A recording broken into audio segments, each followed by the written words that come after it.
Welcome to Luca and Miguel. Enjoy the video. In this video, I will show how to tune RAM 1500 step by step. First, make sure you have a compatible tuner and the correct software for your RAM 1500. Verify battery health and clear any diagnostic trouble codes before flashing. Back up your factory tune to your laptop and label the file clearly. Keep a notepad to record settings and results so you can reverse changes if needed. Use your tuner to read and save the stock ECU file to both your computer and an external drive. Confirm the saved file matches the vehicle VIN and engine configuration. Never skip a backup. A reliable restore point is your safety net. Label files clearly with truck details so you can find them fast.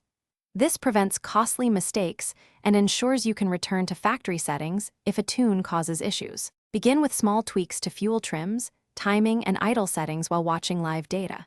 Change one parameter at a time and save incremental tune files so you can compare results.